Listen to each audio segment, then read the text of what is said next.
આજે ડોક્ટર ગીતાએ એમને બહુ સુંદર ટોપિક આપ્યો છે, વાત બહાર જાય નહીં. આ વાત બહાર જાય નહીં આપણા મૂળભૂત પ્રશ્નમાં છે, આપણા પાયામાં છે.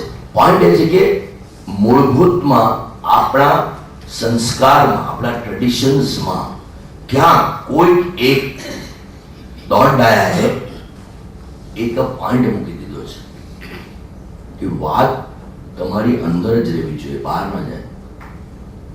તમને ખોટું લાગ્યું, માઠું લાગ્યું, ઓછું આવ્યું, બીજાને નહીં કહેવાનું, અંદર ને અંદર અને ઘોડ્યા કરવાનું, ચન કર્યા કરવાનું, અને પછી એમાંથી જે વિષ બહાર નીકળે ને સમુદ્ર મંથન વાળું, એ સમાજમાં ફેલાવવાનું. તમે બહુ સારા છો અને સામેનો માણસ બી બહુ સારો છે એટલે સંબંધો બનાવીએ છીએ. આ બધા ખોખલા સંબંધો કહેવાય, સુપરફિશિયલ રિલેશનશિપ, બનાવટી.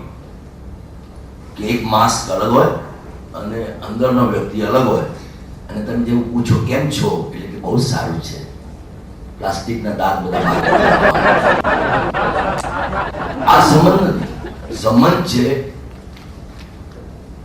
કે મને જે પણ આવડે છે ને નથી આવડતું, આ બધું જાણ્યા પછી પણ તું મને કબૂલ છે. જો ત્યાં કબૂલાત થઈ જાય એનાથી સંબંધની શરૂઆત થાય. સંબંધો ત્યારે જ બને છે જ્યારે તમને સામેવાળાની નબળાઈઓની જાણ થાય અને એને તમે વખાણતા શીખો.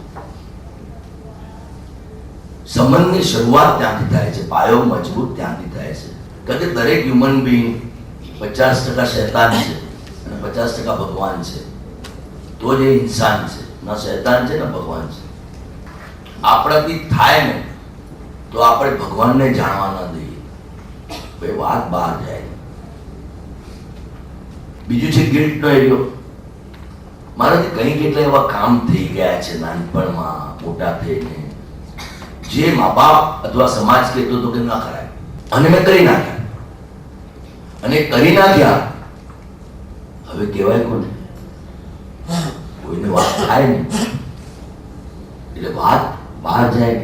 આ પ્રકારના કંઈ કેટલાય લેવલ પર આપણે કંઈ કેટલું એવું નાનું કર્યું છે કે અંદર એક તાજમહલ બની શકે એટલી કેપેસિટી આપણે ધરાવીએ છીએ. અંદર એક સુંદર મજાનો વિકૃતિનો તાજમહલ ઉભો થઈ ગયો છે. પણ આ બધું જે આપણે સંગ્રહ્યું છે, જો આપણે કેટલા મજબૂત લોકો છીએ, કેટલા પાવરફુલ લોકો છીએ કે એક વાતને આમ ઝીણવટથી સાચવીએ છીએ. તો ગિલ્ટ એટલે કે દરેક વાતને છુપી રાખવી, કારણ કે આ જે નહોતું કરવાનું ને એ કરી નાખ્યું છે. પછી ત્રીજું આવે છે કમ્પ્લેન. ઘડી ઘડી યાદ કરો એ ફરિયાદ. અને એ શું ફરિયાદ હોય છે? આ મેં નથી કર્યું, આણે કર્યું, વાંક મારો નથી, પહેલાનો છે. ગાંધી બાપુ બિચારા કઈ કઈને મરી ગયા કે એક આંગળી આગળ તો 3 આંગળી તમારી તરફ, અને છતાંય વધારે થાય તો આપણે આંગળીને વધારે અંદર વાળી નાખીએ કે પાછી ઓલા સામે જાય. પણ ડિફેન્સ કરવાનો આપણો જે શોખ છે કે હું ખોટો નથી, હું સાચો છું, હું કોઈને ખોટું કરી જ ના શકું, પણ મારા ભાઈએ કર્યું, મારી બહેને કર્યું, મારા પપ્પાએ કર્યું, મારી મમ્મીએ કર્યું, મારા દોસ્તે, બીજા સામેવાળાએ કર્યું, મેં નથી કર્યું. જરાક જો તમે કોઈને કહો કે કેમ આમ કર્યું કે તરત એની આંગળી ઉઠશે, મેં નહીં, પહેલા. અને એમાંથી જન્મી છે પંચા ગોસિપ. હું સારો છું એ દેખાડવા માટે થઈને આજ સમાજ, જે સમાજના તમે વળ તરફ જાઓ, એના મૂળ તરફ જાઓ, તમે બધા એક જ મા બાપના સંતાન છો કદાચ, પણ આપણે જે ગોસિપ કરીને પંચાયત કરીએ છીએ કે કોઈને કહેતો નહીં. તને ખબર છે રાજેશભાઈના ઘરમાં શું ચાલે છે? બહાર એમનું સ્માઇલ સરસ, મને ખબર છે ને એમના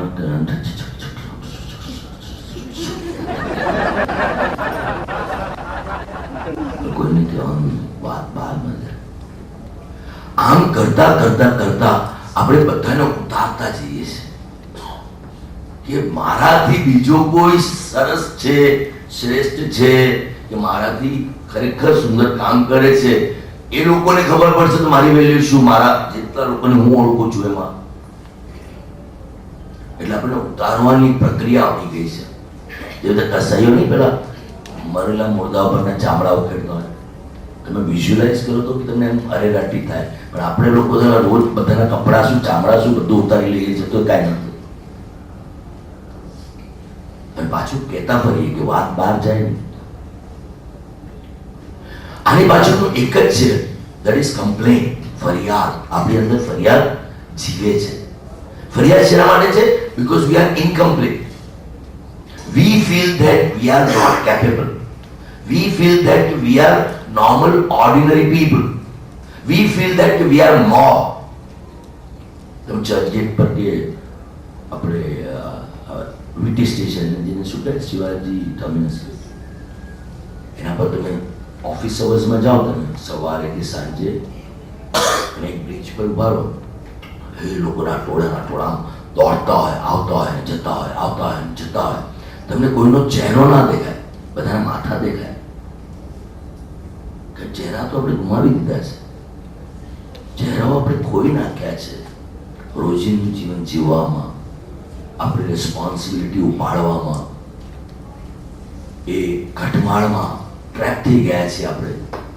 કે સવારે ઉઠો 6 વાગે, 7 વાગે, 5 વાગે. પાછું કહેવા માટે હું છે કે હું સવારે ઉઠીને છે ને યોગા કરું છું, રામદેવજીને ડાયરેક્ટ ટીવી પર જોઉં છું, અને પછી ત્યાં જ યોગા કરીને પ્રાણાયામ કરી નાખું, એટલે બરાબર 1 કલાક 1.5 કલાકમાં પતી જવું જોઈએ. પછી તમારી પૂજા કરો, પછી નાહવા જાઓ. ભૂલથી બાય ચાન્સ મળ્યો તો વાઈફ કે બાળકો સાથે થોડી એકાદ બે વાતો કરો, બાય ચાન્સ. બાકી તો એટલો ટાઈમ મોબાઈલ લઈ લેશે એટલે એમાં તો મોબાઈલ રણાકવા લાગી જાય છે. અને હજી તો મોબાઈલનું પત્યું ના હોય ત્યાં તો અચાનક કોમ્પ્યુટર પર આપણું ધ્યાન જાય શરૂ. પેલા એ 2-4 મેલ મોકલવાના તો મોકલ્યા કે નહીં, કોઈના આવ્યા છે મેં જોઈ લીધા કે નહીં. સરસ મજાની એક મૌનની ભાષા શરૂ થઈ જાય છે. આખું ઘર બન્યું હતું એના માટે કે આપણે પરણીએ, લગ્ન કરીએ, 4 ઘરે એટલા માટે ભરાય કે હવે જલસા કરશું.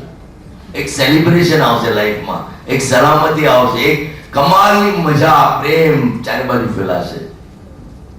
અને કોમ્પ્યુટર જે હોતું હશે પ્રેમ માટે ફેસબુક છે ને, એવું ન ફાવતું તો ટ્વિટર પર જાય. બૈરી સાથે શું રોજેલો છે, બૈરી પણ એ જ કરતી હોય છે. પછી ફાઇનલી ખબર પડે કે ફેસબુક પર મળે.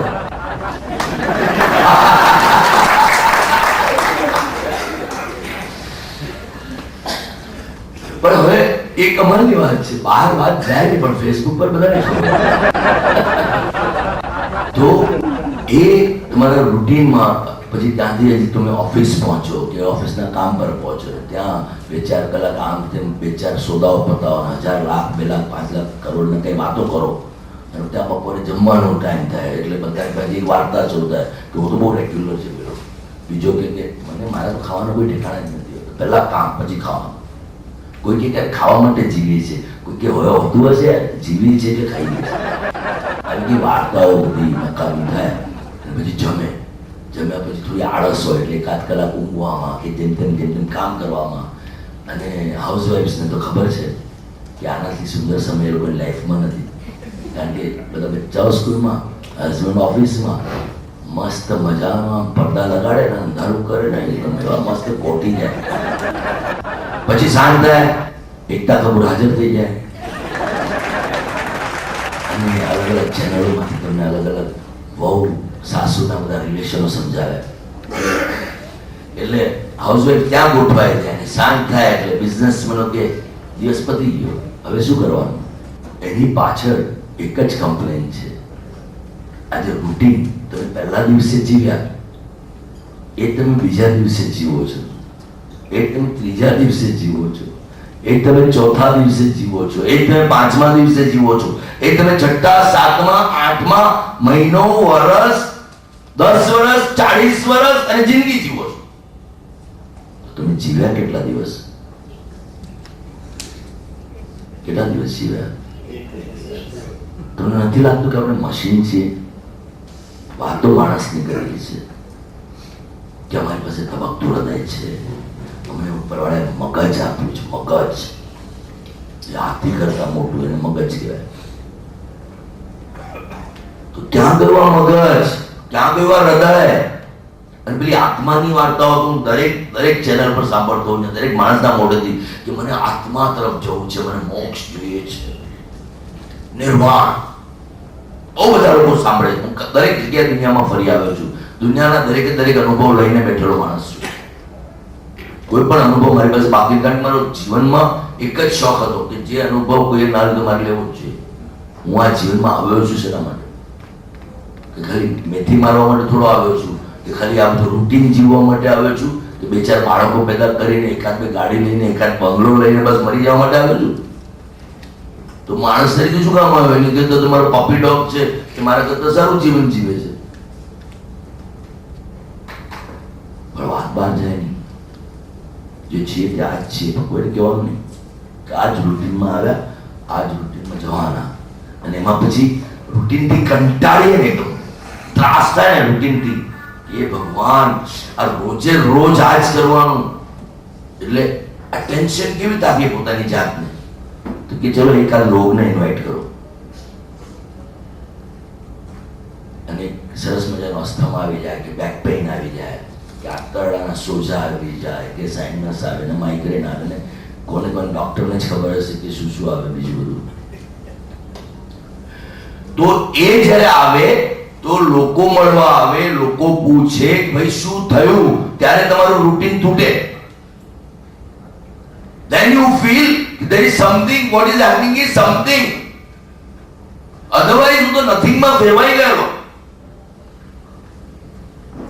એ 2-5 હજાર કે 5,000 કરોડ કે 1,000 કરોડ 50,000 કરોડ આ કઈ રૂપિયાઓએ મારી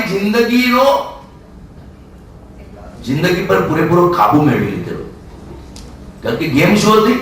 તો એ ગેમ એટલી જ હતી કે તારા કરતા હું સુપીરિયર. બીજી કોઈ ગેમ નહોતી. મારા ભાઈ કરતા હું હોશિયાર, મારા રિલેટિવ કરતા હું વધારે પાવરફુલ, વધારે intelligent. I just wanted to show everybody that કે I am something.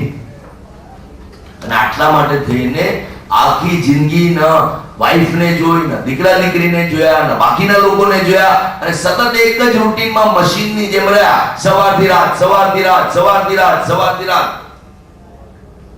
અને મને કાંઈ મળ્યું કાંઈ નથી. એન્ડમાં તમે પૂછો કોઈને પણ જ્યારે મળતો હોય ત્યારે માણસને કે ભાઈ તે શું કર્યું, એની આંખોની ટીકીમાં ઊંડા ઉતરી જાઓ તો તમને ભારોભાર દરેકે દરેક વાત જેને અત્યાર સુધી નહોતી કહી ને એ બધી બહાર આવતી દેખાશે.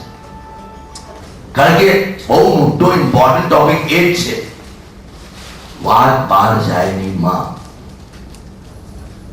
તો બીજો પોઈન્ટ છે આ રૂટીન ઘટમાળ રોજિંદા કામમાં આપણને એમ લાગે છે ને આપણે પ્રવૃત્તિમાં એટલા માટે થઈએ છીએ કે આપણને આપણા હાર્ટ યાદ ના આવે, આપણા ગિલ્ટ આપણને યાદ ના આવે, અથવા તો આપણે એટલા બધા પ્રવૃત્તિમાં થઈ જઈએ કે આ વિચારો મને ખાઈ ન જાય. અને હું પાવરની ગેમ બધાને બતાવું કે જો હું તારા કરતા સારો છું, જો હું તારા કરતા સારો, તારા કરતા હોશિયાર છું, તારા કરતા સમૃદ્ધ છું, તારા કરતા સુખી છું, તારા કરતા શાંતિવાળો છું. આ બધી ખોટી ખોટી માયાજાળની ગેમ રમાય છે. અને જીવન તો જતું રહે છે ભાઈ. નેક્સ્ટ ટાઈમ તમને હ્યુમન બીંગનો જન્મ મળશે કે નહીં કોઈને ખબર નથી.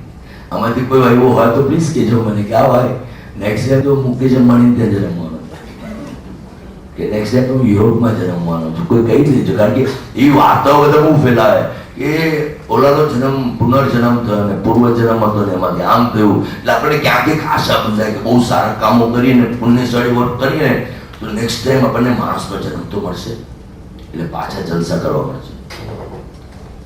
પણ આવું તો કોઈ લખીને આપ્યું નથી કે કોઈ સ્ટેમ્પ મારેલું નથી કે નેક્સ્ટ જન્મમાં પણ તમે મનુષ્ય બનશો. એટલે જીવન કેટલું છે? ફક્ત આટલું. આવતી ક્ષણ આપણી નથી ને, અને છતાં પણ આ ક્ષણને જલસામાં આપણે ફેરવતા નથી.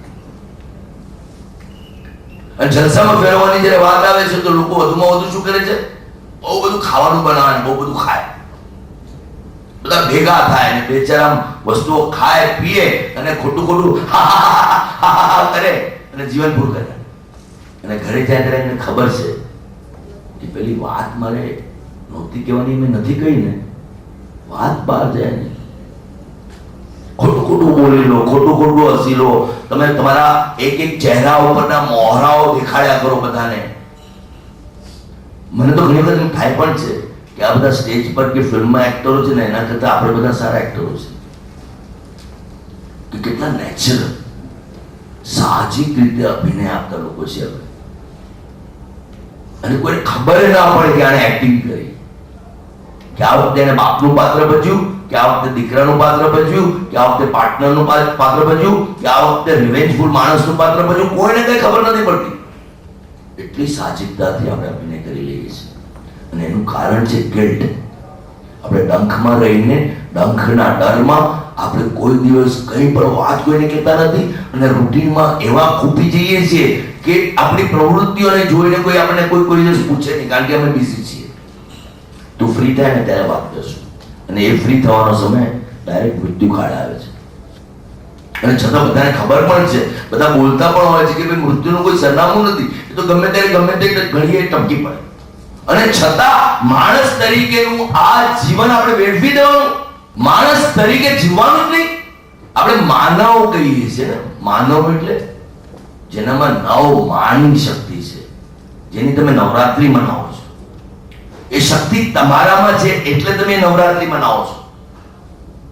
નવ માનની શક્તિ ધરાવતો માણસ, જેનું ગજથી પણ મોટું મગજ છે એવો માણસ મશીન થવાનું પસંદ કરે છે, માણસ થવાનું પસંદ નથી કરતો.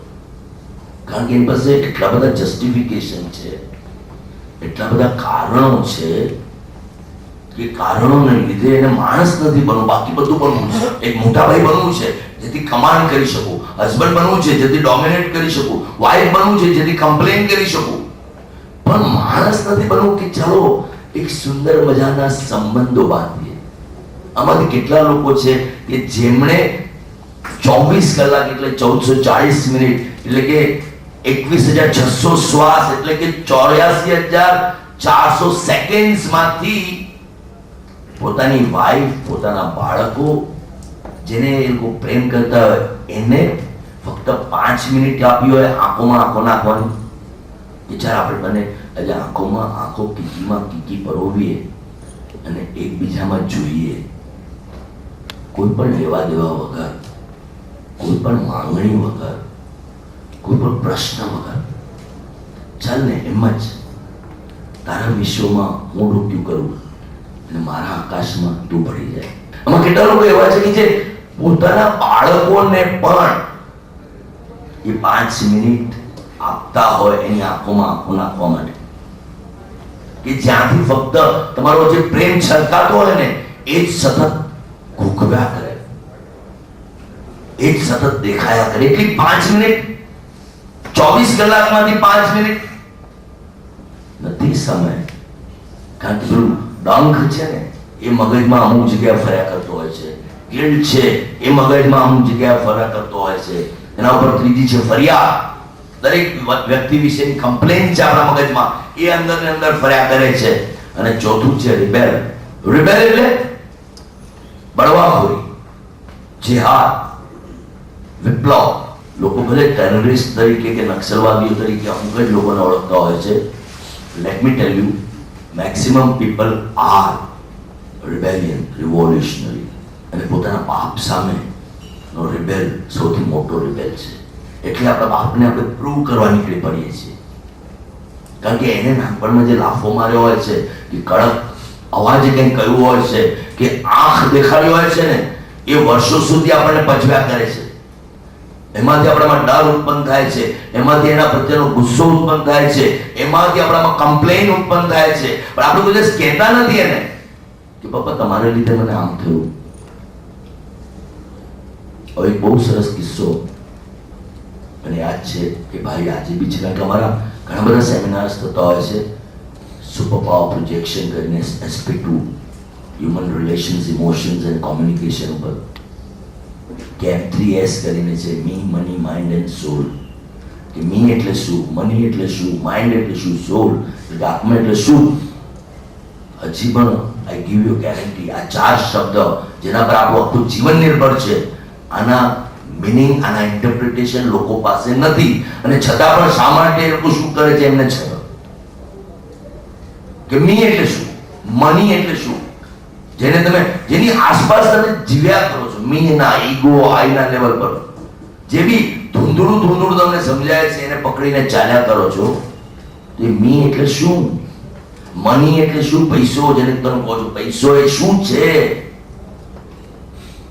એ માઇન્ડ, જેને તમે માઇન્ડ કયા કરો છો, મગજ કયા કરો છો. ડોક્ટરો એક રીતે કહે છે, લોકો જનરલ લોકો એક રીતે કહે છે. આ માઇન્ડ છે શું? અને કેમ હજી સુધી 10-15-20% આ મગજની કઈ શક્તિઓ ઉખડી છે, બાકીની ગઈ ક્યાં? કે સોલ જે આત્માની વાતો કરો, એ આત્મા ખરેખર શું છે? મને એક ધર્મગ્રંથ બતાવો કે એક ધર્મગુરુ બતાવો જેણે આત્માને ખરા અર્થમાં ડિફાઇન કર્યો હોય. કોઈ કહે છે દીવો છે, કોઈ કહે છે સ્પાર્ક છે, કોઈ કહે છે એનર્જી છે, કોઈ કહે છે કરંટ છે, પણ કોઈ એમ કહેતું નથી કે આત્મા એટલે આ. અને છતાં આપણે આ 4 શબ્દો માટે આખું જિંદગી જીવીએ છીએ અને કોઈને પાછળ કહેતા પણ નથી કે અમને નથી ખબર. કરે વાત બહાર જાય નહીં તો લોકો મને અભણ ગણશે, અજ્ઞાની ગણશે. તો એક એવી નાનકડી વાત છે. એ ભાઈ SP2 કર્યું છે ત્યારે એ બાળકની જેમ રડી પડેલા ને એને આ કિસ્સો કહેલો કે હું નાનો હતો ત્યારથી મારા પપ્પા પ્રત્યે મને કોને ખબર શું થયું અને મેં એમની સાથે બોલવાનું બંધ કર્યું. મોટો થયો, ગુસ્સામાં એટલું બધું ખેડી નાખ્યું, ઘણા બધા શોર્ટકટ્સ લીધા, પૈસા ખવડાવ્યા, જે પણ કર્યું. આજે એની દાદરમાં 3 દુકાનો છે અને મોટો વેપારી ગણાય છે. એના પપ્પા જ્યારે પણ આવે, એ ગામમાં રહેતા હતા, ગામથી આવે, એને એના માટે ફ્લેટ લઈ આપેલો, પપ્પા અને મમ્મી માટે ગાડી આપેલી, ડ્રાઈવર આપેલું. એટલે ત્યારે જ્યારે પણ આવે ત્યારે આવીને પછી સીધા દુકાન તો આવે જ. બુઢા માણસ પાસે બીજું શું કામ હોય? વધારે દુકાન આવે તો મંદિરે જાય, કામ પોતાના સરકાર લોકોને મળીને વાતચીત સુખ દુઃખ એ કરે. તે દુકાન આવે, બેસે, અને બધા લોકો શેઠના પપ્પા છે એટલે મોટા શેઠ કરે, પૈસા આપે, એના માટે જે બીજી બધી સુવિધાઓ કરવાની બધી કરે. પણ આ ભાઈ એની સાથે વાત ન કરે તો કે નથી આવતા. પાછું મેનેજર ગયો સમજાવવા, ના આવ્યા. ત્રીજી વાર બાકી કોઈ એમના કઝિન હતા, એ ગયા તો નહીં આવ્યા. ફાઇનલી એને જવું પડ્યું. ત્યાં જઈને ઊભા રહ્યા, એ કાંઈ નહીં બોલ્યા, પપ્પા પણ કાંઈ નહીં બોલ્યા. ફાઇનલી આને બોલવું પડ્યું કે બાપા ચલો ઘરે, ચલો બહાર નીકળો, હવે છે ને બેઠા છો. પહેલી વખત દીકરો બોલ્યો અને બાપની આંખોમાંથી આંસુ દળદળ્યા. મૌન. પાછો દીકરો બોલ્યો, ચાલો હવે જલ્દી કરો, દુકાન બંધ કરવાની છે, બધાને ઘરે જવાનું છે, બહાર નીકળો ચાલો. પહેલી વખત કીધું, હું આજે બહાર નથી નીકળવાનો. છેલ્લા 7 વર્ષથી હું જોઉં છું તમારી સાથે વાત નથી કરતો, નાનપણથી વાત નહોતો કરતો, મોટો થઈને વાત નહીં કરી, પરણીને વાત નહીં કરી, બાળકો પેદા થયા પછી પણ મારી સાથે વાત નથી કરી. એનું કારણ શું છે? તું જો મારી સાથે વાત નહીં કરતો આજે હું આ દુકાનમાંથી બહાર નહીં જ નીકળું, તારે જે કરવું જ કરી. અને દીકરો ફાટ્યો કે તમારી સાથે શું વાત કરું? એક વખત મારે પિકનિકમાં જવું હતું તાનસર સુધી, અને એના માટે લાગતા હતા કેટલા? 100 રૂપિયા. એ 100 રૂપિયા પણ તમે આપવાની ના પાડી દીધેલી. તમારી શું વાત કરું તમારી સાથે? બધા મારા મિત્રોની વચમાં તમે મારું ત્યાં અપમાન કરી નાખેલું કે ચૂપચાપ અહીંયા બેસે નહીં તો લાખો ખાઈશ. તમારી સાથે શું વાત કરું? તમે ક્યારે મારું કઈ સાચવ્યું છે? એક પૈસો આપ્યો છે ક્યારે મને?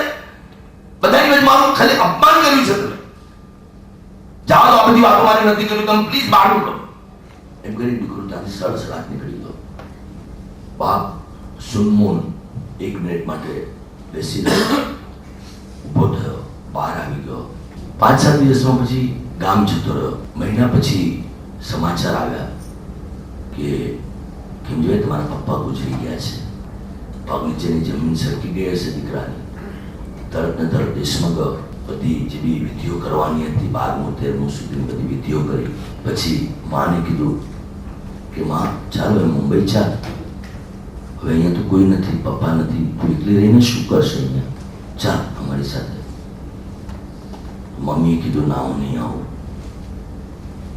પણ તારી સાથે મારે કાંઈ નહોતું.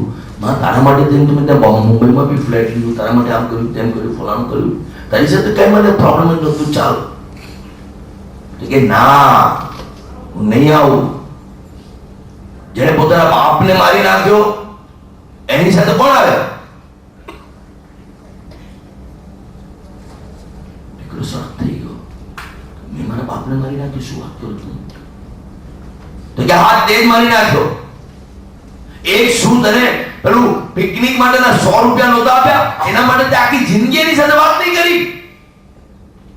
આખી જિંદગી જે બાપને માટે આ દીકરો જ વધારે ઇમ્પોર્ટન્ટ હતો, જેના માટે જીવતો હતો, જેના માટે એનું જીવન આટલું એને લંબાવ્યું, એ દીકરો જ કહે કે તમે મારા માટે આવા છો, જાલિમ છો, ક્રૂર છો, કારણ કે એક પિકનિકમાં 100 રૂપિયા નહીં આપે એટલે. પણ તે ક્યારે એને વિચાર્યું કે તારો બાપ તને એટલું બધું ચાહતો હતો કે તું જ્યાં કાંસામાં જાય ભૂલથી પણ ડૂબી જાય તો તને ગુમાવી બેસશે, અને એટલા માટે એને તને નહીં જવા દીધો? બીકોઝ એ તને એટલો પ્રેમ કરતો હતો. એને જીવનમાં અગર રટણ કર્યું હશે ને તો ભગવાન કરતા પણ તારા નામનું રટણ વધારે કર્યું છે.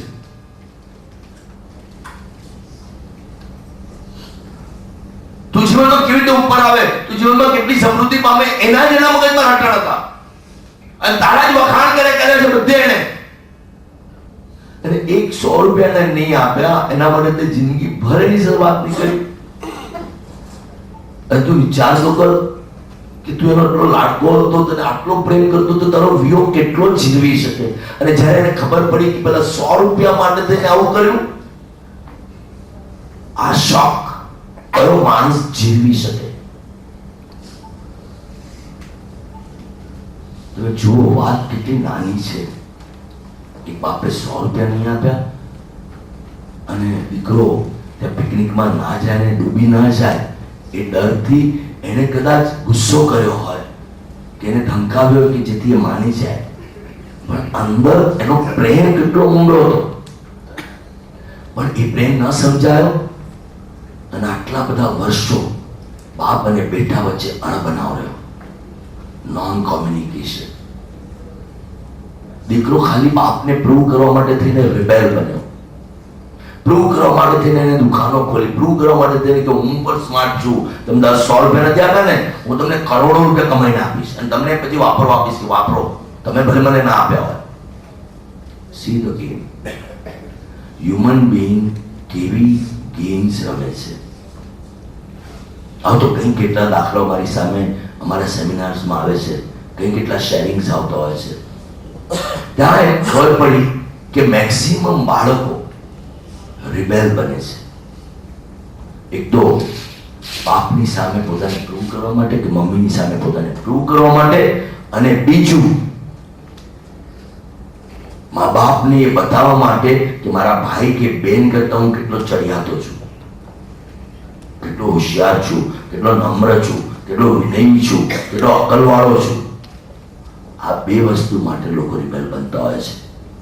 અને ત્રીજું, વાત બહાર જાય નહીં પણ બાળકો બાપની સામે દુશ્મનાવટમાં રિબેલ બનતા હોય છે.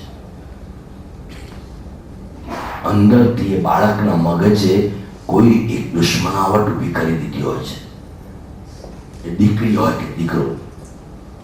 અને પછી એ લોકો પોતે પોતાને ટોર્ચર એટલું બધું કરે, it's a game of self punishment.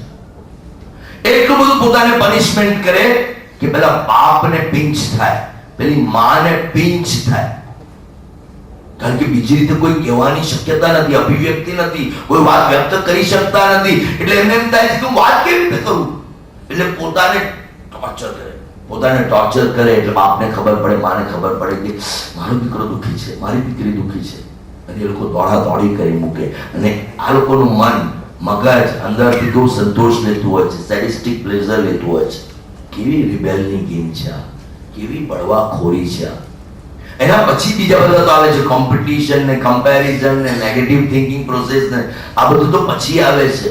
પણ મૂળભૂતના પાયામાં વાત બહાર જાય નહીં એના માટે હર્ટ, ગિલ્ટ, કમ્પ્લેન અને રિબેલ, આ 4 વસ્તુઓ મનુષ્યને મનુષ્ય નથી રહેવા દેતી. આપણું મૂળ મુદ્દો એ છે, મગજ શું કામ આપ્યું છે આપણને? શેના માટે મગજ આપ્યું છે? કે તમારા જે પણ કર્મો હોય એનું તમે કમ્પ્લીશન કરો, એને એક્સપ્રેસ કરો. અને લાઈફનો મતલબ શું છે? What is life? LIFE. Love identity fully express. દરેકને પોતાના બાળકને, નેક્સ્ટ જનરેશનને, પોતાના ફ્યુચરને 100% એની પાછળ પડીને ક્યાં પહોંચાડવું છે, એને વિનર બનાવવું છે. We don't. ઇનફેક્ટ આપણે ડૂઝ અને ડોન્ટ્સમાં ફસાઈ જઈએ છીએ. આપણે નાનપણથી બાળકોને કહેવાની શરૂઆત કરી નાખીએ છીએ, આમ નહીં કરતો, તેમ નહીં કરતો, ફલાણું નહીં કરતો, આ નહીં કરતો, પેલું નહીં કરતો, આના લીધે મને માર પડી છે, આના લીધે આમ કરું છું, પેલું ન થાય, આવી રીતે ન કરાય, મોડું ન થાય, ફલાણું ન થાય, આવી રીતે ન થાય, એમ ન થાય, તેમ ન થાય. પણ કેમ? એક બાજુ તમે માનો છો કે દરેકે દરેક વ્યક્તિ, માણસ, એ લોકોના પોતાના ભાગ્ય છે, પોતાની કુંડલી છે, પોતાના કર્મો છે, પોતાના કર્મોને લીધે એને જન્મ લીધો છે, પોતાના કર્મો કમ્પ્લીટ કરવાના છે. અને બીજી બાજુ તમે એ જીવન ઉપર ડોમિનેટ કરીને તમે તમારો થાપ્પો લગાડી દો છો કે તારા કર્મો તું પછી ફોડજે, પહેલા મારા કર્મો ફોડ. તો પછી લોકોએ એને શું કામ જન્મ આપ્યો? તમને પાછો જન્મ આપવો જોઈતો હતો. But we always believe that my child is my extension. અને એટલા માટે એ જે કમ્પ્લીટ નથી કર્યું ને, મારાથી જે નથી થઈ શક્યું ને, એ મારા બાળકે કરવું જોઈએ. આજે બી ઘણા બધા બાળકો છે કે જે તલસે છે કે એમનું નામ એમ ગણાય અસલેના બાપ જેવો છે, કે અસલેના માં જેવી છે. અને ઘણી વખત તો મેં જોયું છે, માં કર્યું છે કે ઘણા બધા બાળકો આમાં ને આમાં હળવે હળવે એમના ચહેરાઓ ફેરવાઈ જાય છે અને ફાઇનલી જ્યારે બાપની એ ઉંમર સુધી પહોંચે છે ત્યારે એવા જ લાગે છે. આઈડેન્ટિટી ખોવાઈ જાય છે. અને લાઈફનો મતલબ છે live, love, identity fully expressed. આ જીવન એના માટે મળ્યું છે કે તમે જે જીવવાનું છે એ જીવો, જે મરવાનું છે એને નહીં જીવો. જે લોકો બધા મશીનની જેમ પ્રોગ્રામ કરીને બેઠા છે એને શું કામ જીવવાનું? એક માણસે એક વાત એક્સપ્લોર કરી લીધી, એ વાત પૂરી થઈ. આપણે પણ સાયન્ટિસ્ટ છીએ, આપણે પણ કંઈક નવું એક્સપ્લોર કરવાનું છે. તો આપણે શું કરીએ છીએ? પપ્પાએ આ શોધી લીધું છે ને, હવે એ જ રસ્તે ચાલો. એટલે મારે કંઈ કરવાનું જ નથી લાઈફમાં. હું મીડિયોકર થઈ જાઉં છું. What about my creation? વાત બહાર જાય નહીં, આપણે બધા મોરોન્સ છીએ. વાત બહાર જાય નહીં, આપણે બધા મશીનો છીએ. વાત બહાર જાય નહીં, માણસે તો આવી રીતે જીવવાનું છે. એના લીધે ઘણી બધી વસ્તુઓ, વાતો, વિચારો વ્યક્ત નથી થતા, એક્સપ્રેસ નથી થતા, ક્રિએટ નથી થતા. આપણે ક્રિએટિવ બની જ નથી શકતા. ઇમિડિયેટલી કમ્ફર્ટ ઝોનમાં આવી જઈએ છીએ. ઇમિડિયેટલી કમ્ફર્ટ ઝોનમાં આવી જઈએ છીએ. આપણને થાય છે આટલું કરો ને બહુ થઈ ગયું. સવાર સાંજ ખાવાનું મળે છે ને, રાતના ઊંઘવાનું મળે છે ને, બે ચાર પાર્ટીઓમાં જવાનું મળે છે ને, બસ લાઈફ પૂરી થઈ ગઈ ને. વી બીકમ એકોમોડેટિવ, સગવડિયાઓ. દરેક વસ્તુને એડજસ્ટ કરો, દરેક વાતમાં કોમ્પ્રોમાઇઝ કરો, દરેક વસ્તુની અંદર વધુમાં વધુ થાય તો વિરોધ નોંધાવો અને જીવન જલ્દીથી પૂરું કરો. અને એમને એમ દરેકે દરેક વ્યક્તિ પોતાને એક ઢાંચામાં, બોક્સમાં પૂરી દે છે. અને એ બોક્સ એક સિક્રેટ બોક્સ છે જેમાંથી વાત કોઈ દિવસ બહાર જાય છે. વાત બહાર જાય નહીં.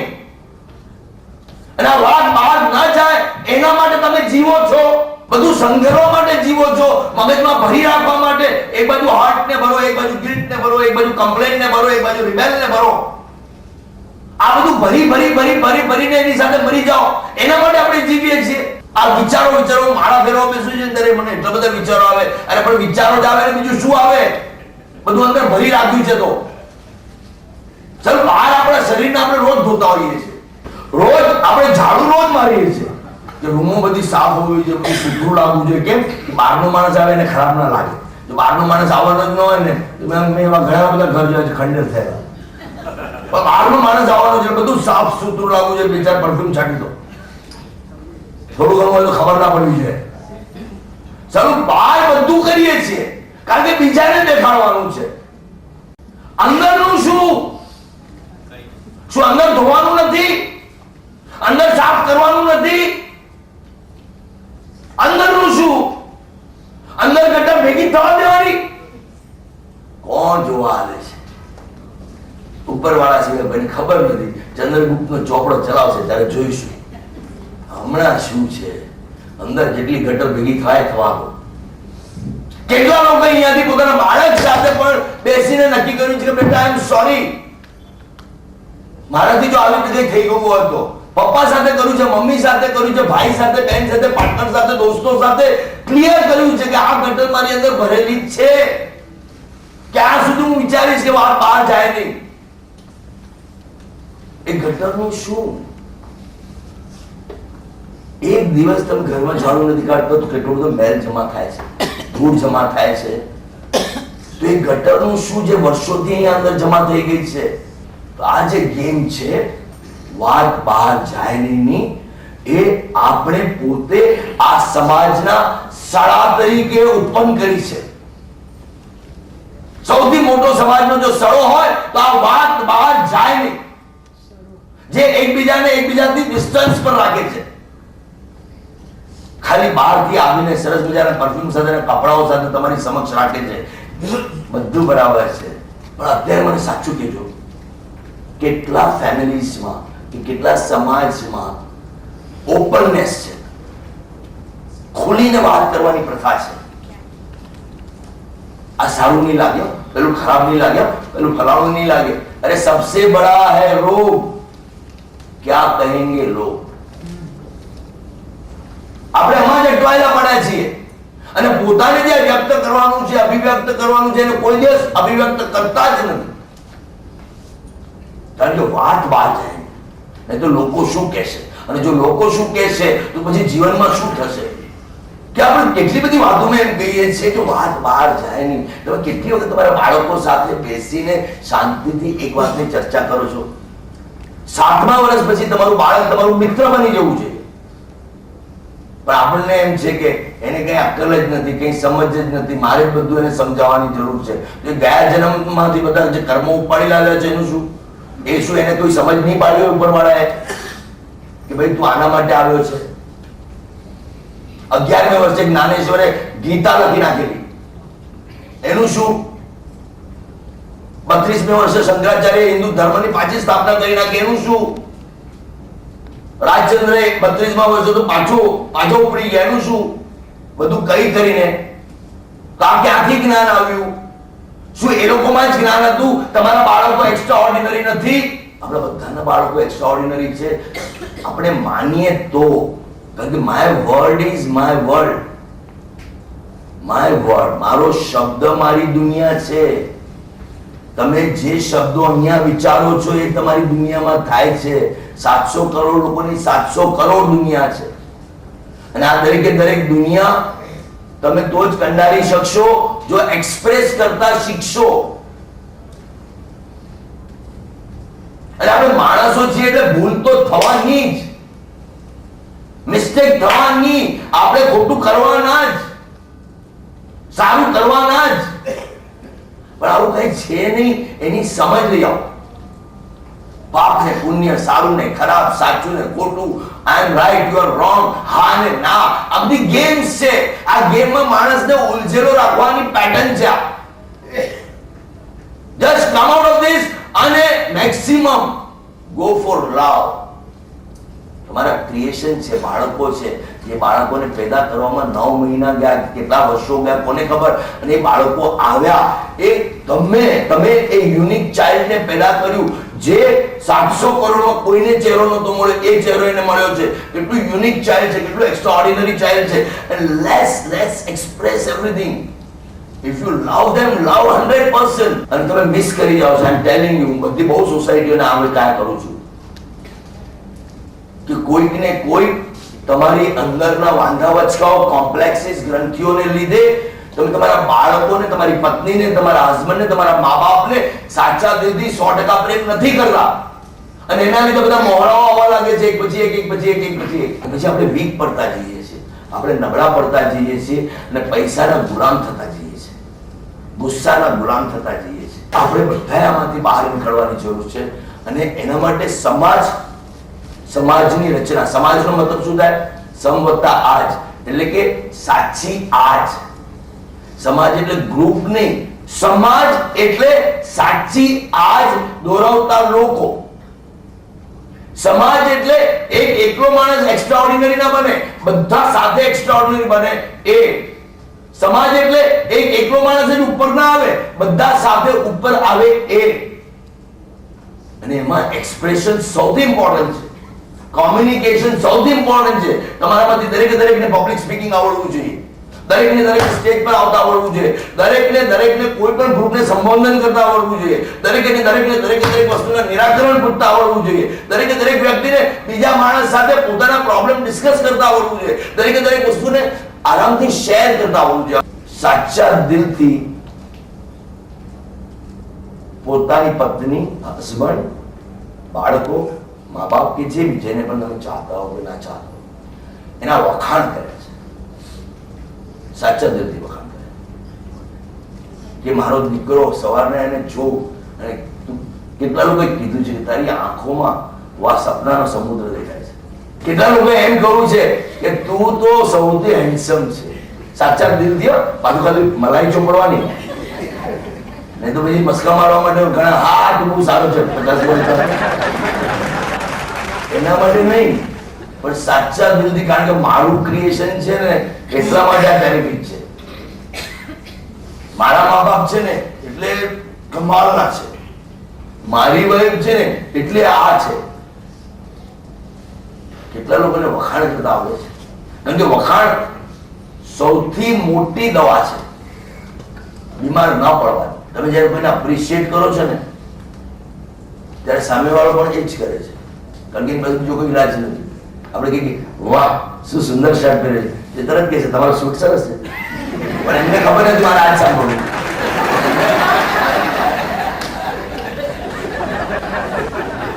આપણે શું કરીએ, આવું તે શર્ટ પહેરાતું હશે એટલે મારી સામે ભલે ના બોલે, બાજુવાળાને કહે છે પોતે સડેલા સૂટ પહેરી આવે છે કઈ. See, this is what we are. We are reflectors. હું તમને જે કહી છે તમે મને પાછું સંભળાવી દેશો. It is a mirror game. અને છતાં આપણે આપણી જાતને ઓવારવા માટે કે છાવરવા માટે થઈને સામેવાળાનો એક પ્રોબ્લેમ કાઢીએ જ છે કે જો આ કેટલો તારામાં જો આ પ્રોબ્લેમ છે ને, કોઈ શૂઝને પોલિશ કરે છે, મારું નામ બગાડે. અરે પણ શૂઝને પોલિશ નથી કરે, એમાં તમારું નામ કેમ બગડ્યું? કંઈક મારી સ્ટેટસ નું ધ્યાન, અરે એની કરતા તમે બીજી રીતે પણ આ જ વાત બોલી શકો છો. સમસ્યાનું સૌથી સુંદર રીતે નિવારણ લાવવું હોય તો સાચા દિલથી પોતાના લોકોને કમસે કમ, સમાજમાં તો કરવું જ જોઈએ, પોતાના લોકોને કમસે કમ અપ્રિશિએટ કરો. સો ફ્રેન્ડ્સ, સૌથી ઇમ્પોર્ટન્ટ છે એક્સપ્રેશન. આઈ એમ શ્યોર આ એક્સપ્રેશન બહુ ઇમ્પોર્ટન્ટ છે. એટલે 2 મિનિટ માટે હું એક સરસ મજાનું તમને મેડિટેશન કરાવી દઉં, જેમાં તમને ઘણી બધી વસ્તુઓ રિયલાઇઝ થશે. કોઈ પણ બિલોંગિંગ હોય તો સાઈડ પર રાખો, હાથને જ્ઞાન મુદ્રામાં લેપ પર રાખો, સીધા સ્ટ્રેટ બેસો, પગ કોઈ પણ વાળતા નહીં, ક્રોસ કરતા નહીં, આંખો બંધ કરી દો. Relax yourself completely. મગજથી પગ સુધી એક કમાન્ડ આપો, આઈ એમ રિલેક્સ. અત્યારે હું પ્રેઝન્ટમાં છું, વર્તમાનમાં છું, અત્યારે અહીં બેઠી છું, ખુરશી પર મેડિટેશન કરી રહી છું. Just relax. જેટલા ઊંડા શ્વાસ એટલું મન શાંત. દિવસમાં 21,600 શ્વાસ લેવા જોઈએ તો જીવન 83 થી 85 વર્ષનું રહે. ઓબ્ઝર્વ કરો કે શ્વાસ નાકમાંથી ક્યાં જાય છે. શ્વાસ જ સુવાસ ફેલાવે છે. જેટલો deep breathing, that much your mind is calm and cool. શ્વાસની ફ્રીક્વન્સી પર જ તમારા વિચાર અવલંબે છે. તમારા 2 આંખો વચ્ચે આજ્ઞા ચક્ર છે, જ્યાં બિંદી કે તિલક લગાડાય ત્યાં આગળ નજર રાખો. શાંતિ શાંતિ શાંતિ. જે પણ વિચારો આવે છે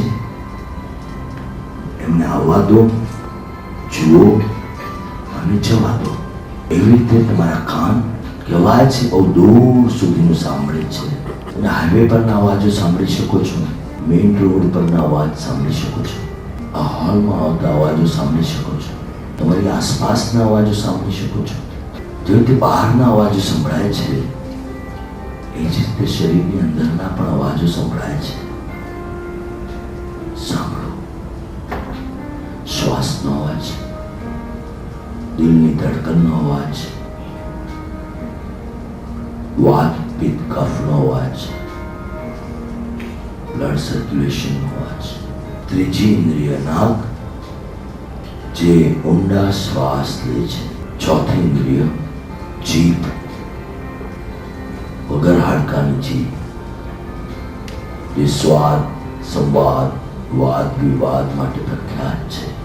દુનિયાભરના દરેકે દરેક પ્રેમ અથવા યુદ્ધ, વોર માટે જો જવાબદાર હોય તો એ જીભ છે. એ સ્વાદ દ્વારા શરીરની અંદર પણ એ જ કરે છે, પ્રેમ ફેલાવે છે, યુદ્ધ ફેલાવે છે. એ બોલીને બહાર પણ એ જ કરે છે, પ્રેમ ફેલાવે કે યુદ્ધ. અત્યારે જુઓ, જીભ સુકાયેલી છે કે ભીની છે. ચોથી ઇન્દ્રિય જીભ. પાંચમી ઇન્દ્રિય ત્વચા, છિદ્રોથી ભરેલી ત્વચા. એ દરેકે દરેક વાતાવરણને, એન્વાયરમેન્ટને, વાઇબ્રેશનને ઝીલે છે. તો અત્યારે તમને કેવી અનુભૂતિ થાય છે? ચેક કરો. પાંચે પાંચ ઇન્દ્રિયો 24 કલાક જાગૃત છે. શું આપણે એટલા જાગૃત છીએ? પાંચે પાંચ ઇન્દ્રિયો તમારા માટે દરેક કાર્ય કરે છે. તમે આ પાંચ ઇન્દ્રિયો માટે જાગૃત રહો. બરાબર જુઓ, બરાબર સાંભળો, ઊંડા સ્વાદ લો, સાચા સંવાદ બોલો, સાચો સ્વાદ લો અને પોઝિટિવ વાઇબ્રેશન ઝીલો અને પોઝિટિવ વાઇબ્રેશન બહાર ફેલાવો. ચેક કરો તમારી જીવનમાં નાનપણથી કરીને આજ સુધી એક ટ્રાવેલ કરો. તમે 5 વર્ષના હતા ત્યારે ડીપ બ્રીથિંગ, 10 વર્ષના હતા ત્યારે 15, 20, 25, 30, 35. આપણને જે કામ કરતા 1 કલાક લાગે, મન એ કામ 1 સેકન્ડમાં કરે છે. એ અનુભૂતિ પણ 1 સેકન્ડમાં મેળવે છે. એ વિઝ્યુઅલ પણ તરત જ મેળવી લે છે. 20, 35, 40 દરેક વર્ષ પર ધ્યાન આપો. ક્યાં ક્યાં તમે હર્ટ થયા છો, ક્યાં તમે ગિલ્ટમાં ગયા છો, ક્યાં તમે કમ્પ્લેન્સમાં જતા રહ્યા છો, ક્યાં તમે રિબેલ લાગ્યો છે. ચાલો આજે બધું છોડી દઈએ, સાચા દિલથી માફી માંગીએ અને સાચા દિલથી માફ કરીએ, જેથી આપણે આનંદમાં, સચ્ચિદાનંદમાં જીવી શકીએ. જે વસ્તુ જ્યારે થવાની છે ત્યારે થયા જ કરે છે. કૃષ્ણ ભગવાને કહ્યું છે પરિવર્તન સંસારનો નિયમ છે. આપણે કંઈ લાવ્યા નથી, કંઈ લઈ જવાના નથી. જે છે તારું જ છે, તારી સાથે જ રહેશે. તો શા માટે આ બધી પીડાઓ ભોગવવી, સ્ટ્રેસ ભોગવવું, ટેન્શન ભોગવવું, ડિપ્રેશન ભોગવવું? હું હંમેશા પોઝિટિવ ચેન્ટિંગ કરીશ કે યસ, હું આનંદમાં છું. યસ, હું એક્સપ્રેસ કરી શકું છું. યસ, મારા બાળકો, મારી વાઈફ, મારા હસબન્ડ સાથે 100% એક્સપ્રેસ કરી શકું છું. શા માટે મારા ઈગોને, અહમને એક્સપ્રેસ કરું? બધું માણસોને એક્સપ્રેસ કરીએ ને. યસ, હું લાઈફ જીવી શકું છું. Yes, I am a winner. Yes, I will live my life extraordinarily. હવે હું મારા ખોટા કોઈ પણ સિક્રેટ્સ નહીં રાખું, ખોટા ખોટા કોઈ પણ મોહરાઓ પહેરી નહીં રાખું, એક્સપ્રેસ કરીશ, જેથી કોઈ દિવસ ડિપ્રેશન આવે છે ફક્ત જલસો જલસો સેલિબ્રેશન આવે. મેં ઘણા વર્ષોથી શીખવાનું બંધ કરી દીધું છે. કોલેજ સ્કૂલ પૂરી થઈ પછી શીખવાનું બંધ કર્યું, એટલે જેટલું આવડતું હતું એના ઉપર જિંદગી ચલાવી. યસ, હવે હું શીખવા લાગીશ. આઈ એમ સ્ટુડન્ટ ઓલવેઝ. પ્રભુ કંઈ કેટલું શીખવાડે છે. આઈ એમ સ્ટુડન્ટ ઓલવેઝ.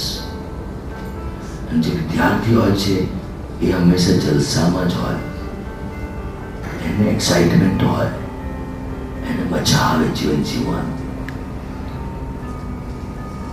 આજથી વિદ્યાર્થી બની જાઓ.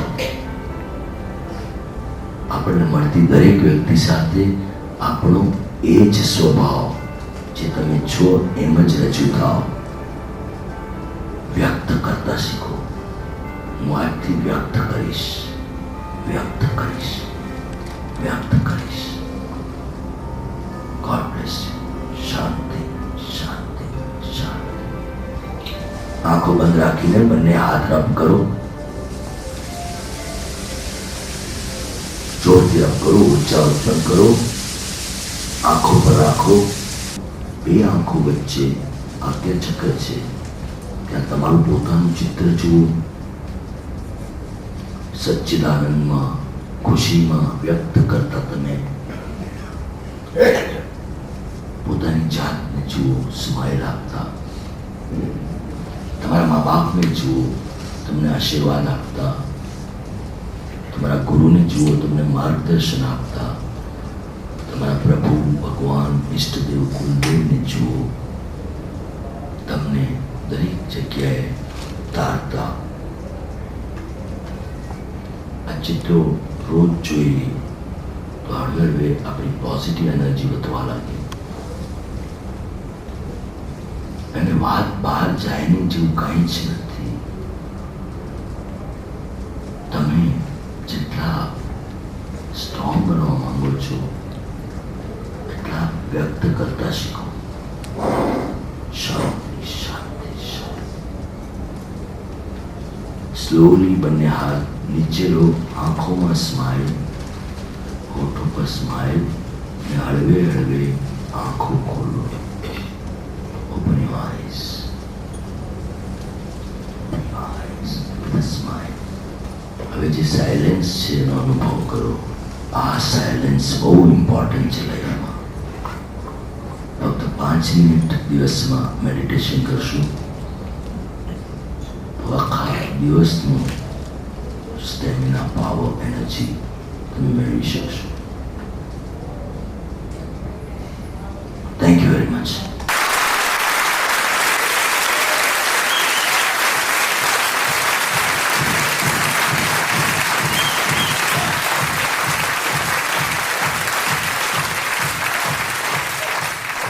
હ્યુમન બિઈંગ બનવું આ સૌથી મોટી રિયાલિટી છે. બાકી જે તમે રિયાલિટી માનો છો એ બધા ઇલ્યુઝન છે, ભ્રમ છે, આભાસ છે. હવે તમારે જે પણ પ્રશ્ન પૂછવા હોય, મારો અહીંયા બળબડ બોલવાનું બંધ થઈ ગયું. આપની સમક્ષ મને મારી જાતને વ્યક્ત કરવાનો આજે મોકો મળ્યો છે એટલે હું ખરેખર ગર્વનું બોલું છું. Thank you very much.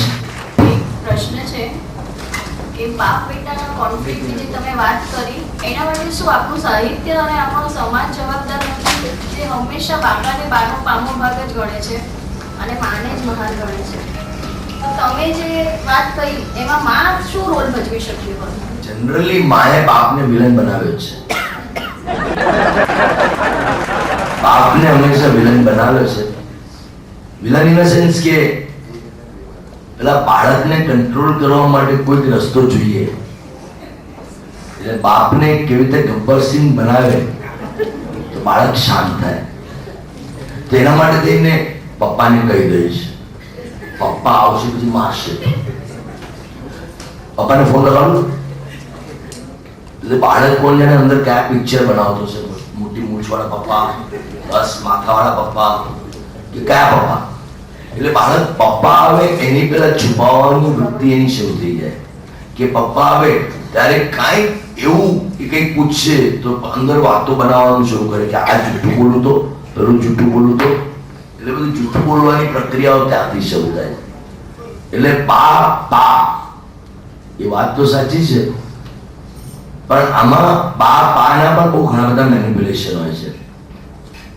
વાત બહાર જાય નહીં કે આમાં મેનિપ્યુલેશન એ હોય છે કે પપ્પા પહેલેથી જ કહેતો હોય આટલું નથી સંભાળી શકતી, હું આટલી બધી મહેનત કરું છું દિવસ રાત, આટલું ના સંભાળી શકતા નથી, છોકરાને નથી સંભાળી શકતી. એટલે માં કે અચ્છા એમ, હવે હું સંભાળી જ દેખાડું. બીજી વાત, there is always a competition. It is proved thing કે હસબન્ડ વાઈફ એકબીજાના પ્રેમમાં હોય છે, જેવું બાળક આવે તે બાળક કોમ્પિટ કરે છે, માનું લાડકું કે બાપનું લાડકું. અને બીજું પપ્પાને એમ લાગે છે કે આ જે વચ્ચે આવી ગયો છે ને, હવે મને મારે જેમ કરવું છે એમ નહીં કરવા દે, એટલે મારા કરતા એ આને વધારે પ્રેમ કરે છે. ભલે તમે માનો કે ના માનો, આ ઘટના તમારા મગજમાં ઘટે છે. તમે જે પ્રસંગ બતાવ્યો એમાં માની ભૂલ નહોતી, એ શું ન સુધારી કરી શકી હોત? આમાં ભૂલ કોઈની નથી, સમજ એ પ્રકારની છે કે બાળકને આમ જ ઉછેરાય, કે બાળકને આમ જ હેન્ડલ કરાય. જો આમ ના કરીએ ને તો બાળક બદલાઈ જાય, વટલાઈ જાય, બગડી જાય. ખોટી સમજ જે ફેલાઈ છે એમાં પપ્પા અને મમ્મીની વચ્ચે એક્સપ્રેશન નથી, બંનેમાંથી કોઈનો વાંક નથી, પણ પપ્પા મમ્મીની વચ્ચે જે એક્સપ્રેશન હોવું જોઈએ ખુલીને, શેરિંગ હોવું જોઈએ ખુલીને, એ ન હોવાને લીધે પપ્પા એક રીતે સમજાય, મમ્મી બીજી રીતે સમજાય, અને એમાં ડિફરન્સ ઓફ ઓપિનિયન થી બાળક બધા ફાયદા ઉપાડી જાય છે. પણ આના માટે થઈને હસબન્ડ અને વાઈફની વચ્ચે આ લાઈફ જરૂરી છે, live, love, identity fully express. અને એના માટે જ અમારા બધા સેમિનારો છે, SP2 me money mind and soul, અને આ પ્રકારના કંઈ CPR એટલે ચાઇલ્ડ પેરેન્ટ રિલેશનશિપ, જેના વિશે તમે જે પણ જોઈએ માહિતી મળી શકે છે. આજનો યુવક ટેકનિકલ એપ્લાયન્સીસ અને વેબનેટના કારણે કુટુંબથી દૂર થતો જાય છે, તો એ કેટલું ઘાતક છે? આમ ઘણા લોકોને મેં બોલતા સાંભળ્યા છે કે વિપરીત કાળે વિનાશ બુદ્ધિ, કે આ કળિયુગ છે ને, એટલે કળિયુગમાં તો બધી વસ્તુ આવવાની છે. અને આપણને જે સતયુગમાં નહોતું મળતું, જે તપસ્યા 12 વર્ષ 25 વર્ષ 50 વર્ષ કરીને મળતું હતું, એ હવે ક્ષણમાં મળશે કળિયુગમાં. કારણ કે હવે પ્રલયનો સમય આવે ને હવે પૂરું થવાનું છે. પેલું કહું માયન કેલેન્ડર આપણે ઇજિપ્તનું, જેને એની તો પહેલા વિનાશની શરૂઆત થઈ ગઈ મુબારકભાઈ સાથે, તો એ કેલેન્ડરમાં હવે પછી 21મી ડિસેમ્બર પછી સમય 2012 કોઈ કે ફિલ્મ પણ બનાવી નાખી કે હવે બંબાકાર થઈ જવાનું અને વિનાશ તૈયારી છે. અને હવે વિનાશના નામે બધું મશીનો આવવા લાગી ગયા, રોબોટ આવવા લાગી ગયા, ક્લોનિંગ થવા લાગી ગયું, આ બધા કોમ્પ્યુટરોને. હવે બહુ ફ્રેન્કલી કહું તો આ બધું આવવાનું જ છે, અને તમે કે બંધ નથી કરી શકવાના. કારણ કે આપણી જે જિજ્ઞાસા વૃત્તિ છે ને, વિસ્મય વૃત્તિ, એને હંમેશા 7મા ઓરડામાં શું છે એ જાણવાની દરકાર છે. જે ઓરડો બંધ હોય, અને જે ઓરડો જે ઓરડો બંધ હોય એમાં જ ડોક્યુ કરવું છે, ભલે એ ઓરડામાં કાંઈ ના હોય. અને આ માણસની વૃત્તિ છે, જિજ્ઞાસા વૃત્તિ છે. એટલે આ વસ્તુઓ આવશે, આ કોમ્પ્યુટરો આવશે, સુપર કોમ્પ્યુટરો આવશે, સુપર પાવરની કોઈ ડિઝાઇનો આવશે, એની સાથે આપણે આપણી લાગણીઓને અકબંધ કેવી રીતે રાખી શકીએ ને, એના માટે ખાલી સમાજ જ માર્ગદર્શન પૂરું પાડી શકે. તમારા સમાજને તમે એવા સેમિનાર કરાવો કે જેનાથી પાછી લાગણીઓ તમારી જાગે. આપણે માણસ છીએ એની સતત આપણને પ્રતીતિ થાય, તો ગમે તેટલા મશીનો આવે ને એનાથી કોઈ ફરક નહીં પડે, માણસ અકબંધ રહેશે. That is important. શું મોડર્ન જમાનાના ઇશ્યુઝને આપણે let the time only find the answer એમ કરીને છોડી શકીએ? Because we are escapist. આપણે છટકબારીઓમાં માસ્ટર છીએ. માણસ એટલા માટે કદાચ માણસ કહેવાતો હશે કે માણસ સિવાય બીજા કોઈને છટકબારી નથી આવડતી. એટલે એસ્કેપ કરવામાં આપણે માસ્ટરો છીએ, પણ આવી રીતે આપણે છોડી ના શકીએ, કારણ કે પ્રોબ્લેમમાં આવે એટલે એની સાથે સોલ્યુશન આવે જ. અને કહેવાય છે કે ઢૂંઢને સે ભગવાન ભી મિલ જાતા હૈ. તો દરેક વ્યક્તિનું મેઇન મુખ્ય કાર્ય હોય તો એ પોતે એક લેબોરેટરી છે, અને લેબોરેટરીમાં સતત એને રિસર્ચ કરતા જ રહેવું જોઈએ, કોઈ પણ પ્રોબ્લેમને વધારે ને વધારે કઈ રીતે સુંદર રીતે સોલ્વ કરી શકે. And we have to solve our things. There is no problem basically. These are all mindset. When there is no problem, there is no need of solution. There is need of emotion. There is need of warmth. There is need of communication. These are most important needs. કે તમે પ્રેમમાં પડો ને તો દરેક વાતનો solution automatically આવી જાય. પણ તમે જો વાંધો વચ્ચે ઉપાડો કે બ્લેમ કરવા લાગો તો એ પછી ઝઘડાના મૂળ થઈ જાય છે, બધા એનાથી ભાગતા પડે છે. પણ ફરીથી પાછા જેની સાથે પણ ઝઘડા કર્યા હોય, જેની સાથે બી મળ્યા, આપણા દરેક ધર્મગ્રંથો બે વાત કરે છે કે સામેવાળાની માફી માંગો અને માફી આપો. આ એક વાત. અને બીજી, તમે જેટલું પણ કમાતા હો ને એનું મિનિમમ 10% ડોનેશન આપો, ચેરિટી આપો. એ ચેરિટી આપશો ને તમને ખબર પણ નહીં પડે, તમારા ઘણા બધા પ્રોબ્લેમ ઓટોમેટિકલી સોલ્વ થઈ જશે. નેચરનો જે હિસ્સો છે એ આપણે ખાઈ જઈએ છીએ અને ગીવ એન્ડ ટેક ની જગ્યાએ ટેક એન્ડ ગીવ કરીએ છીએ ને, ત્યાંથી બધા પ્રોબ્લેમ સર્જાય છે. પ્લીઝ ગીવ અનકન્ડિશનલી, ગીવ લવ અનકન્ડિશનલી. કારણ કે આ બધું તમારું નથી, તમે તો મરી જશો, બધું મૂકીને જતા રહેશો. હવે બિલ ગેટ્સ ને વોરન બફેટ બધાને અક્કલ આવી અને હવે બધી સંપત્તિઓ પાછી આપવા લાગે છે. મારા સંતાનો ઉંમરલાયક થઈ ગયા છે, તેમના લગ્ન કોઈને કોઈ કારણોસર થતા નથી. એમનું શું થશે એવા વિચારોમાં મને ખૂબ મૂંઝવણ અનુભવ થાય છે. શું કરવું જોઈએ? પણ એ લોકોના મગજના અમુક બ્લોક ખુલી જવાને લીધે એમનું ઇન્વિટેશન ઓપન થઈ જાય છે. અને ઇન્વિટેશન ઓપન થવાને લીધે એ લોકોનું ઇન્ટેન્શન બને છે, ઇન્ટેન્સિટી બને છે, એ લોકોની ઇન્ટિગ્રિટી બને છે અને એમાંથી સામેનું પાત્ર પોતાની રીતે આવી જાય. Very simple game, very simple game. તમે જે બી એટ્રેક્ટ કરવા માંગો છો બધું જ એટ્રેક્ટ કરી શકો છો.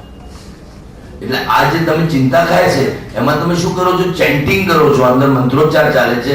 મારા દીકરાને લગ્ન નથી થતું, મારા દીકરાને લગ્ન નથી થતું, મારા દીકરાને લગ્ન નથી થતું, મારા દીકરાને. દિવસમાં 1000 વખત તો મિનિમમ કરતા જ હશે ભાઈ. અને એના લીધે રિઝલ્ટ પણ એ ચાલે છે. So we can break this and આ problem can be very easily can get solve. Accept કે એના ભાગ્યમાં જ ના લખ્યું હોય તો પછી આપણે ચિત્રગુપ્તને બોલાવવો પડે. જ્યારે રિલેશનશિપમાં કોઝિવનેસ, કોઓપરેશન, ફ્રેન્ડલી રિલેશન ન હોય, જેવા કે મોટા ભાઈ, નાના ભાઈ, પિતા પુત્ર, સાસુ વહુ અને તેના કારણે માનસિક સંતાપ રહે, તેના સમાધાન માટે કાઉન્સેલિંગ કેટલી હદે સફળ થાય અને કાઉન્સેલિંગમાં બેમાંથી એક પાર્ટી તૈયાર ન હોય અને નેગેટિવ એટીટ્યુડવાળી વ્યક્તિ હોય, વિપાસના યોગ, પ્રાણાયામ એમાં કંઈ ઉપયોગી થઈ શકે? આમાં કાઉન્સિલિંગ અને સેમિનાર્સ બહુ ઇમ્પોર્ટન્ટ છે. કાઉન્સિલિંગ 1-to-1 હોય છે અને સેમિનાર્સ ગ્રુપમાં હોય છે. એટલે is a mass hypnotism, mass mesmerism, mass acceptance. લોકોને એના હિપ્નોટિઝમ એટલે કે આમ તેમ કરી એવું કશું નથી હોતું.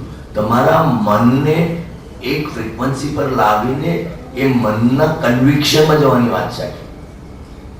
અને જ્યારે તમારું મન કોઈ વાતને એક્સેપ્ટ કરી લે, દરેક પ્રોબ્લેમના કે તમે જેને પ્રોબ્લેમ માનો છો એના સોલ્યુશન ઓટોમેટિકલી આવી જશે. તો એમાં ડેફિનેટલી કાઉન્સિલિંગ અને વધારે કામ કરે છે. વિપશ્યના અમુક હદ સુધી કામ કરી શકે.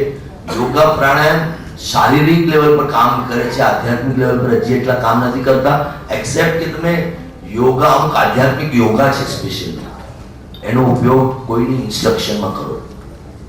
અધરવાઇઝ તમારે કોન્સ્ટન્ટલી કાઉન્સિલિંગ કરાવવું જોઈએ અને સેમિનાર્સ કરવા જોઈએ.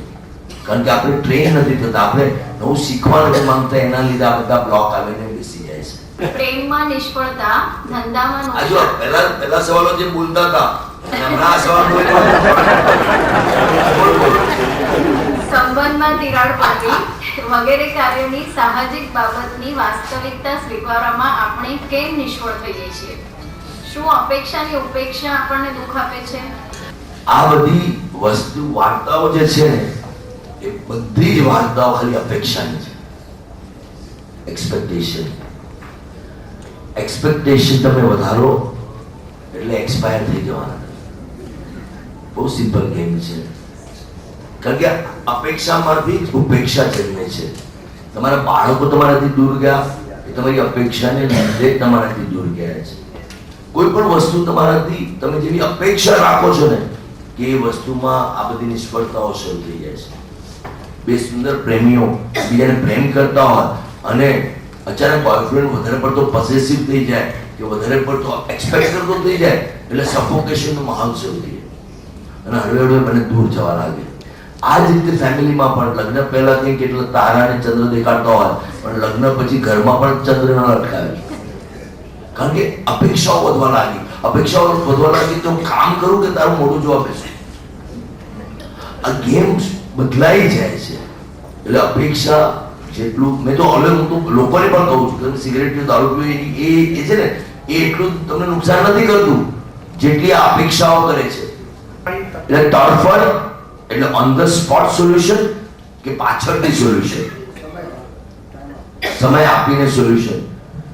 આઈ થિંક આખી વાત બે બાજુ જાય છે. એક પારદર્શક વ્યક્તિ તરફ જાય છે અને એક મેનિપ્યુલેટિવ વ્યક્તિ તરફ જાય છે. મારા હિસાબે પારદર્શક વ્યક્તિ એ જ છે કે જે સમયે જે લાગે ઓન ધ સ્પોટ ખુલ્લું કરી દે અને એનાથી એને કદાચ એ ઘડીએ નુકસાન થઈ શકે પણ કુદરત ફાઇનલી એને ફાયદો આપે છે. મેનિપ્યુલેટિવને એ સમયે નથી કરી શકતા અને પછી કરવા જાય છે તો પ્રોબ્લેમ ઘણી વખત એવું જોયું છે કે નાનામાંથી પ્રોબ્લેમ મોટો થઈ જાય છે. તો બને ત્યાં સુધી ત્યાંનું ત્યાં બતાવી દેવું બહુ સુંદર. એ જેથી કચરો ભેગો ન થાય, ગટર ભેગી ન થાય. અને એવા ઘણા બધા કિસ્સા હોય કે જ્યાં એને સમય આપવો પણ જરૂરી હોય છે, કારણ કે આપણે જેટલા પારદર્શક હોઈએ સામેની વ્યક્તિ એટલી જ બંધ હોઈ શકે. તો આપણે એને સરસ પોઝિટિવ વાઇબ્રેશન્સ આપીને થોડો સમય આપીને પછી પાછું તરત જ એને બેસાડવો જોઈએ, ભાગવું ના જોઈએ અને એનું નિરાકરણ કરવું જોઈએ.